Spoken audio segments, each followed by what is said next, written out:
नमस्कार. लोकप्रधानच्या स्टुडिओत मी अर्जुन चव्हाण आपले सहर्ष स्वागत करत आहे. काल सोलापूरचे जिल्हाधिकारी मिलिंद संबरकर यांनी एक आदेश पारित केला होता. या आदेशामध्ये नागरिकांनी 2 डोस कंपल्सरी केल्याशिवाय त्यांना जसे की बँकामध्ये प्रवास या पेट्रोल पंप इत्यादी ठिकाणी पेट्रोल पंप वगैरे मिळणार नाही आहे. त्या संदर्भात आपण लोकप्रधानच्या स्टुडिओत खुली चर्चा करण्यासाठी आपण आलेलो आहोत. आपल्या या चर्चेसाठी प्रमुख पाहुणे म्हणून आमचे लोकप्रधानचे पत्रकार अल्ताफ शेख व मैनुद्दीन नदाफ आहेत. नमस्कार सर, आमच्या लोकप्रधानच्या स्टुडिओत स्वागत आहे. नमस्कार सर, जसे की काल आपले सोलापूरचे जिल्हाधिकारी यांनी काल एक आदेश पारित केला होता की नागरिकांसाठी 2 डोस कंपल्सरी आहे, अन्यथा त्यांना त्यांच्या वैयक्तिक म्हणजे जसे की लस पेट्रोल मिळणार नाही आहे, अत्यावश्यक सेवा मिळणार नाही. या संदर्भात आपण काय सांगाल? 2 डोस कंपल्सरी आहेत हे मला पण मान्य आहे सर. यस. 2 डोसीचं प्रमाणपत्र ज्या नागरिकांपाशी नाही आहे त्या नागरिकांना पेट्रोल मिळत नाही पंपावर, राशन दुकानामध्ये राशन मिळत नाही आहे. एवढंच नव्हे तर आपल्या जवळचे पैसे आपले पदरमोड जे पतपिढीमध्ये ठेवलेले आहे, वैयक्तिक पतपिढी असो किंवा बँक असो, त्यातून आपले स्वतःचे पैसे जरी काढला गेला असता आपण तिथंही तुम्हाला 2 डोस लसीकरण झालेले प्रमाणपत्र मागतात. हे कुठंतरी सामान्य नागरिकावर एक गदा येण्याचं काम होत आहे जिल्हाधिकारी, असं मला वाटतं sir. Okay. Sir Nadaf sir, आपल्याला काय आता सध्या ह्या जिल्हाधिकाऱ्यांनी एक आदेश पारित केला आहे. आता सध्या तुम्ही नागरिकांसाठी कनेक्ट राहता बाहेर फील्डवर काम करताना, तर नागरिकांची यावरती प्रतिक्रिया काय येत आहे?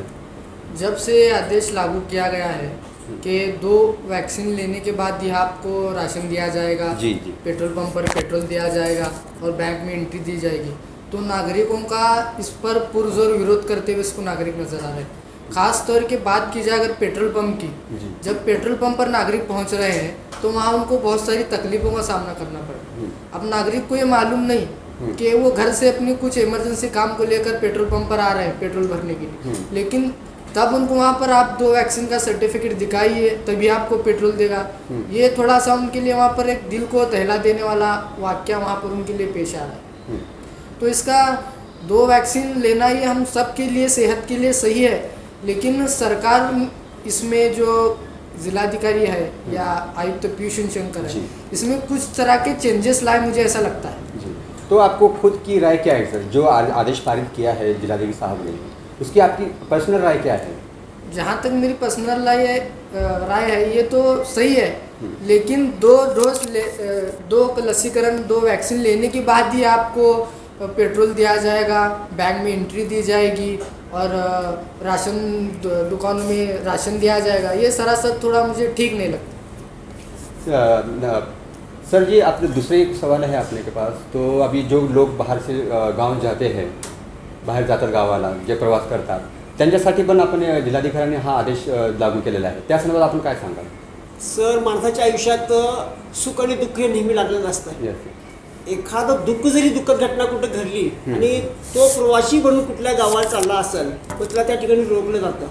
त्याच्याकडे एक कोविडची लसीकरण घेतलेली एक प्रमाणपत्र असून देखील त्याला प्रवासावर बंदी करण्यात आलेली आहे आणि कालावधी जी 90 दिवसाची आहे दोन्ही डोसमधल्या, तो 90 दिवसापर्यंत तो माणूस करणार काय सर? त्याला कुठेतरी भूमा मिळणं गरजेचं आहे. पण शासनाचा पण असा आदेश आहे की जोपर्यंत हा नियम लागू करत नाही तोपर्यंत नागरिक या रस्त्यावर येत नाही, म्हणजे ते लस घेणार नाहीत. म्हणजे या आदेशानं सरकारने एक हा आदेश पारित केला आहे. त्याच्यातून आपण काय सांगा? बरोबर आहे सर, अगदी सरकारचे नियम काढणे हे अत्यंत बरोबर आहे. सरकारचा हा नियम चुकीचा आहे असं मला वाटत नाही आहे. सरकारचा नियम हा बरोबरच आहे, परंतु मध्यंतरी जे कोविडचे लसीकरण केंद्र होते ते सगळे ओसाड पडले होते. आता कुठंतरी ते लसीकरण केंद्र भरभरून वाहतात असं मला वाटतं आणि ते दृश्य आपण लोकप्रधानच्या नियोजनामधून सरकारचं प्रशिक्षण म्हणून दाखवलेले पण आहेत. म्हणजे आजच्या अर्थ असं झाला की सर शासनाने जो आदेश काढला तो योग्यच आहे, त्याच्यामुळे लोक आज लसीकरण केंद्रावर गर्दी करत आहेत, नाही तर याच्या आधी पण करत नव्हते. त्यावेळेस काहीतरी भ्रमम लोकांच्या मध्ये जे होतं, जसं की लस घेतल्यावर आजार पडणार, लस घेतल्यावर अमकं होणार तमकं होणार, वेगवेगळ्या ही अशी जी लोकांच्या मनामध्ये वेगळी शंका होती, ती एक शंका आणि कुशंका कुठेतरी लोकांच्या मनात आता कुठेतरी निघालेली आहे. मग ती लोक हिराहिराने सहभागी होऊन आपल्या आरोग्याची काळजी करून शासनानं दिलेले जे निर्बंध आहेत त्या निर्बंधाला पूर्णपणे पालन करण्यासाठी डोस घेत आहेत. परंतु एक डोस घेतल्यावर जे 90 दिवसाचा कालावधी आहे त्या कालावधी दरम्यान लोकांना पेट्रोल मिळत नाहीये, स्वतःचे ठेवीचे पैसे काढता येत नाहीये, प्रवास करता येत नाहीये, राशन धान्य दुकानावर गेलं तर राशन मिळत नाहीये. या सगळ्या अटी जे शासनाने घातलेलं आहे हे कुठंतरी मानवी हक्काचा भंग होत आहे असं मला वाटतं सर. नदाब सर, आपण फील्डवरती काम करता तेव्हा नागरिकांची राशन दुकानावर गर्दी होती त्याच्याची आपण प्रतिक्रिया काय संवाद साधलात का त्यांच्याशी नागरिकांशी राशन देखिए, दुकान? जिस तरह से अल्ताफ साहब ने बताया कि जो गवर्नमेंट ने जो दो लसीकरण कंपलसरी किए हैं वो एक तरह से सही है, लेकिन प्रमाण पत्र होगा तभी आपको ये सही सारी फैसिलिटी दी जाएगी। ये थोड़ा सा मुझे ठीक नहीं लगता, क्योंकि ख़ास तौर पर अगर राशन दुकान वालों की जिसका राशन कार्ड है वो जब राशन दुकान में राशन लेने के लिए जा रहे हैं तो वहाँ पर उनको आपका दो वैक्सीन का सर्टिफिकेट दिखाइए तभी आपको राशन दिया जाएगा। ये इनडायरेक्टली एक ज़बरदस्ती करने के बराबर है।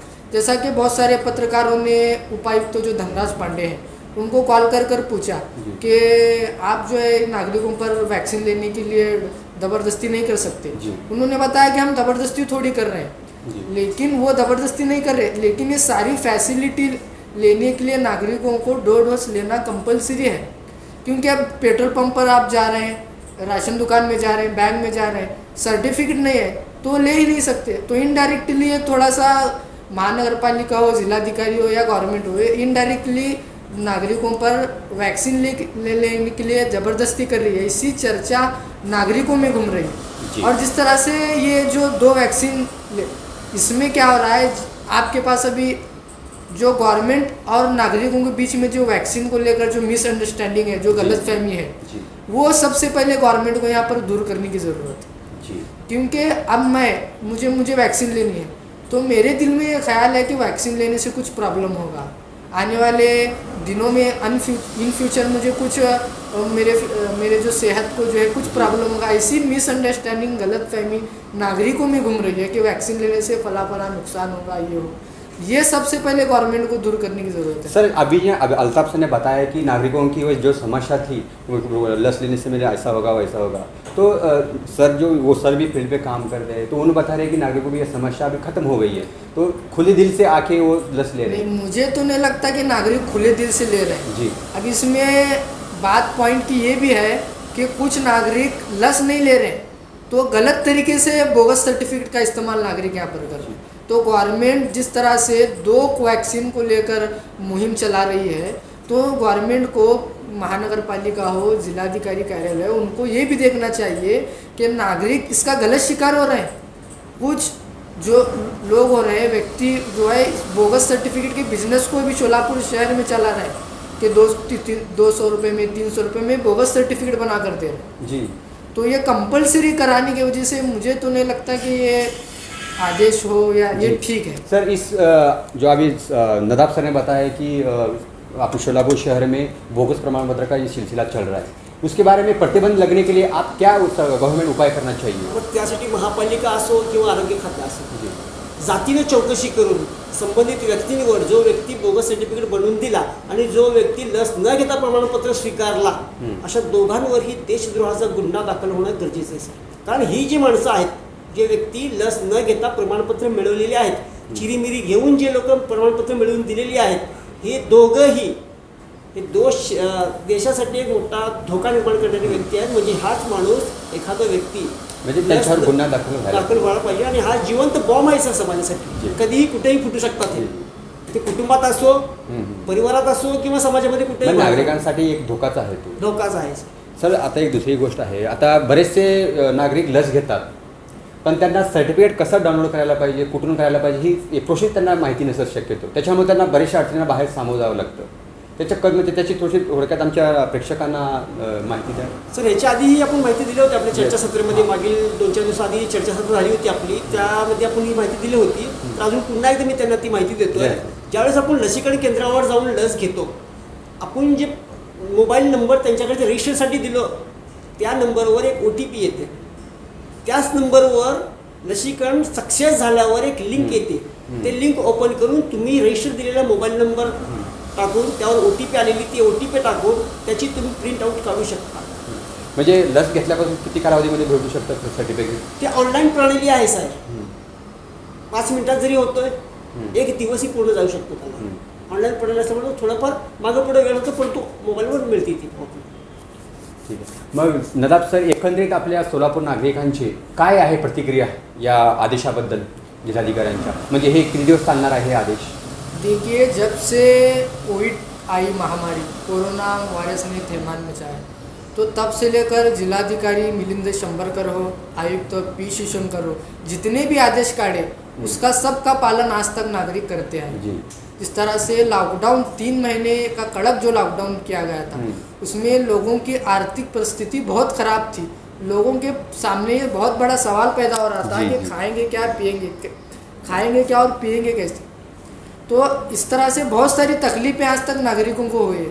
लेकिन ये जो 2 वैक्सीन कंपलसरी किए हैं वो कंपलसरी करें, लेकिन प्रमाण पत्र होने के प्रमाण पत्र आपके पास होगा तभी आपको ये सारी फैसिलिटी दी जाएगी।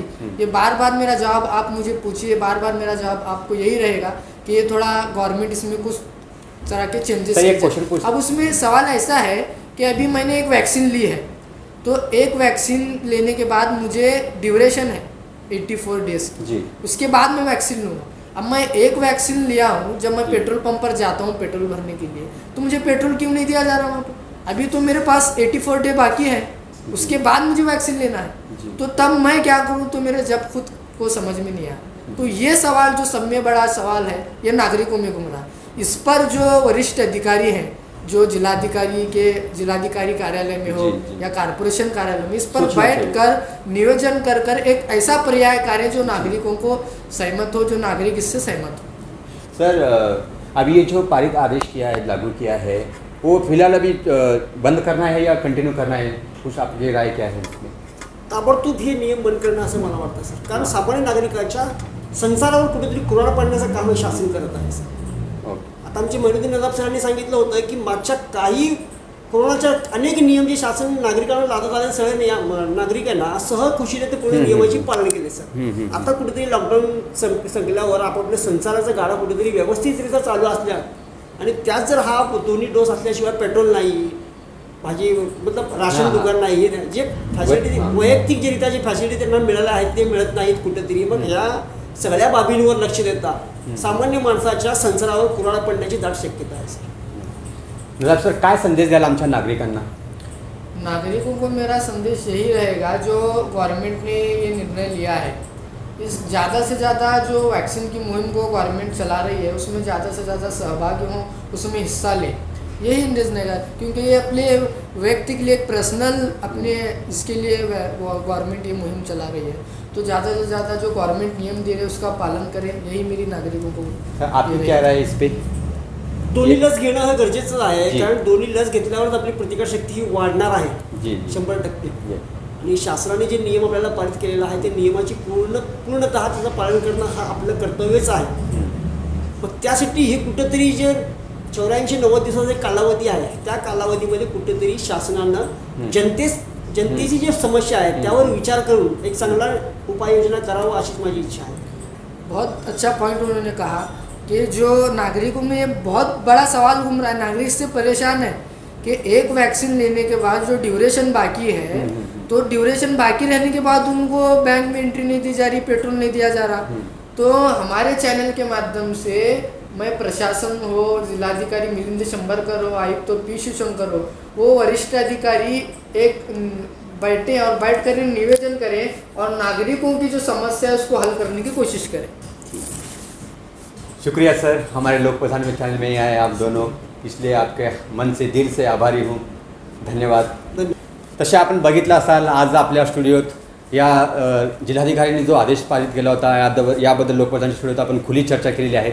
या चर्चेमधून असे एक साध्य झाले आहे की हा सरकारने कुठला नियम हा नागरिकांवर लादून केलेला आहे आणि तो तातडीने याच्यावर विचार करून निर्णय घ्यावा, हीच या चर्चेतून एक समोर येत आहे।